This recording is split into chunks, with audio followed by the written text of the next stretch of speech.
Alright, so we have our ukulele, but I get a lot of questions about this thing, the capo. Alright?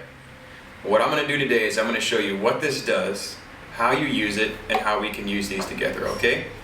So this is going to be some skills in here that you can apply in a lot of different settings, but for right now what you need is you need a ukulele, a capo, a brain, and a tension span. Once you have all four of those things, go ahead and follow me, okay? Okay, we're going to figure out how to use a capo here. Let's say I have a song that I really like to play, and it's in the key of A. So I have an A chord, a D chord, and an E chord. But let's say that E gives me a lot of trouble, and I'm playing, and I just can't get that E to sound right. Well, what can I do?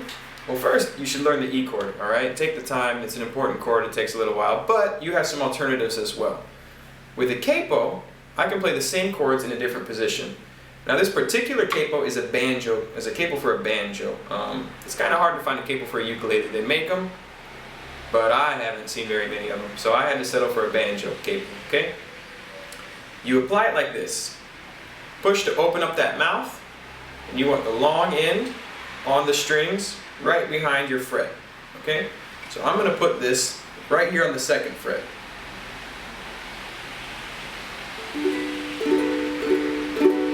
Well, now this is an A chord.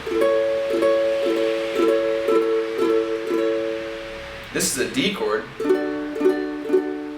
And this is an E chord.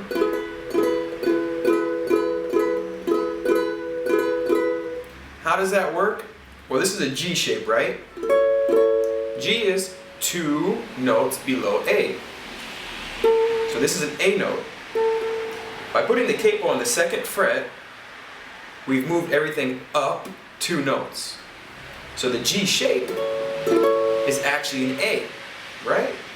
Let's take a look without the capo. I have a G chord, right?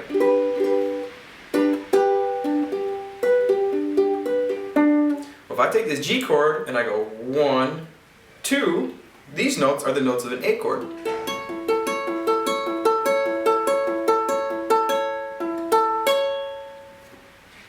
I have a D chord here. I move the notes up 1, 2, just like an E chord, right?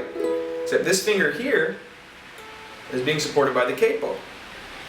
And if this is a C chord, 1, 2, we have a D, right?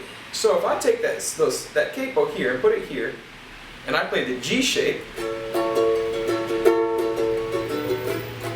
the D shape, and the C shape, I'm actually playing an A chord, an E chord, and a C chord. Okay, well, then let's play with this, okay? Let's say I put it on the 4th fret. Then what would those chords be? What's up a whole step from A? B. What's up a whole step from E? F sharp major. And from D, your E chord.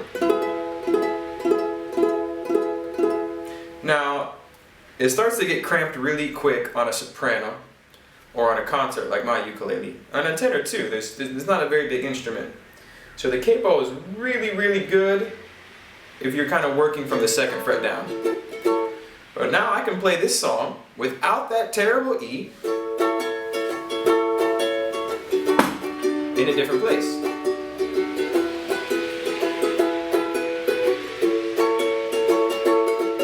And that's what a capo does. Okay, well, so this is how we play the same song with different shapes in the same key. So let's say I have a friend who has a very high voice, okay? Well, I can also use the capo to play the exact same song, for example,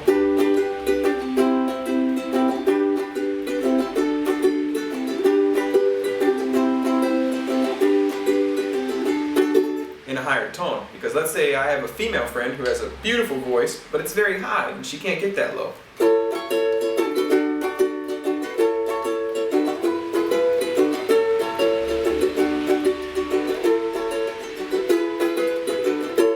This is called transposing. just taking the same song and changing the key. But if you have a capo, you can change the key without changing the shapes.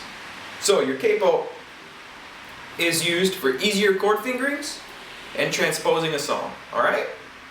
Alright, capo, ukulele, 10 thumbs. Have a nice day. Alright, that was it. Now you know how to use a capo, now you know what it does, and now you know how to use it with your ukulele, okay? Really happy to help. If you could take time to subscribe, because if this lesson helped you, I know I have more that can help you, alright? So take a couple minutes, subscribe, browse through them. The whole idea is to help. We also have an active community on Facebook, 10 Thumbs Productions, Facebook. Check us out. You can make requests, you can let us know where we made mistakes and what we can do better, alright? Constructive criticism is always nice. But the idea is that all of us can grow as musicians, okay? So check us out on Facebook, and until then, keep on keeping on.